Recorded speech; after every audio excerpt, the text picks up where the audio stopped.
War wounded foundation तंजीम की नगरोटा में rally हुई जिसमें मुल्क के तमाम हिस्सों से जंग में जख्मी हुए सिपाहियों ने शिरकत की। तंजीम जंग में जख्मी हुए सिपाहियों की देखभाल और खबरगिरी करती है और इस तंजीम का क़याम 2002 में अमल में आया था। वार वुंडेड फाउंडेशन के अध्यक्ष लेफ्टिनेंट जनरल आसिफ मिस्त्री हमारे साथ मौजूद है और उनकी टीम भी हमारे साथ मौजूद है। सर, जो बेसिक आइडिया है आपका जो वार वुंडेड फाउंडेशन वो क्या है और इस रैली के माध्यम से आप क्या एक संदेश इनको क्या फ़ायदा होने वाला है और क्या संदेश क्या जम्मू के लोगों को देंगे? वॉर वुंडेड फाउंडेशन जो है वो वॉर वुंडेड लोगों के बीच में काम करता है।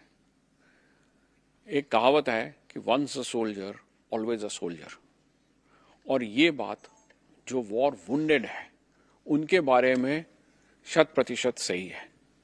उनके लिए जो संघर्ष है वो जिंदगी भर चलता है, और अगर संघर्ष जिंदगी भर चलेगा, बैटल जिंदगी भर चलेगा, तो उनको सपोर्ट की भी जरूरत जिंदगी भर रहती है। तो war wounded foundation works for the people who been wounded in war, and we try and help them in their long-term rehabilitation and resettlement so that they become not only financially independent but they become proud, productive citizens of the nation. Sir, आपने financial aspect की बात की कि entrepreneurs उनको बनाया जाता है और जॉब्स उनको प्रोवाइड की जाती हैं। किस तरह की जॉब्स और किस तरह की फील्ड्स में उनको ज़्यादातर जो है आप कोशिश करते हैं कि उनको इंगेज किया जाए? जैसा आप जानते हैं, हमारे ज़्यादा से ज़्यादा सोल्जर्स जो है वो रूरल बैकग्राउंड से है, और जब वो फौज छोड़ के वापस अपने गांव जाते हैं तो उनका चॉइस होता है कि वो गांव में रहे या गांव से नज़दीक रहे। तो instead of taking them to the job, we try and take the jobs to them. So हमारा पहला उद्देश्य रहता है कि उनके आसपास के उसी माहौल में उनकी सहूलियत और काबिलियत के अनुसार जिस तरह का कोई बिजनेस या जॉब या स्किल डेवलपमेंट हम कर पाए। तो जैसे रूरल इंडस्ट्रीज है, जैसे फार्म रिलेटेड एक्टिविटीज़ है, जैसे सीड डिस्ट्रीब्यूशन है, फर्टिलाइजर डिस्ट्रीब्यूशन है, या फार्म इक्विपमेंट के रिलेटेड है, कोई ऑयल्स, लुब्रिकेंट्स या ग्रीस वगैरह का डिस्ट्रीब्यूशन नेटवर्क है। तो इस तरह से डीलरशिप वगैरह दिलाने की हम कोशिश करते हैं। इसके अलावा जो कोई स्किल डेवलप करना चाहता है, कोई रेडियो मैकेनिक का काम सीखना चाहता है, मोबाइल रिपेयर का काम सीखना चाहता है, टीवी रिपेयर का, ताकि अपना खुद का काम कर सके, तो उस तरह से हम उनको सहाय करते हैं। न सिर्फ कितने जो वॉर वुंडेड सोल्जर्स हैं जिनको अब तक आप रिहेबिलिटेट कर चुके हैं? पिछले 20 साल से वॉर वुंडेड फाउंडेशन काम कर रही है, और अभी तक हमने काफ़ी सारे सोल्जर्स को अलग अलग किस्म से असिस्ट किया हुआ है। करीब 100 लोगों को, 100 लोगों को हमने अलग अलग किस्म का एंटरप्रेन्योरशिप का मौका दिया है।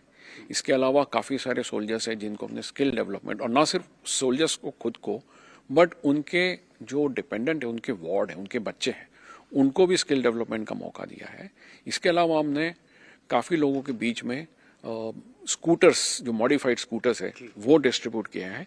कल के दिन में, कल का जो प्रोग्राम है उसमें हम 10 लोगों को जम्मू के इलाके में स्कूटर्स बांट रहे हैं।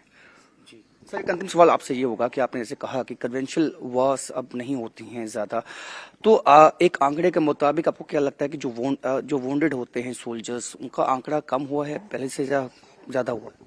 और इंडिया के केस में पिछले करीब 20 साल से, यानी कारगिल के युद्ध के बाद, कोई कन्वेंशनल लड़ाई नहीं हुई है।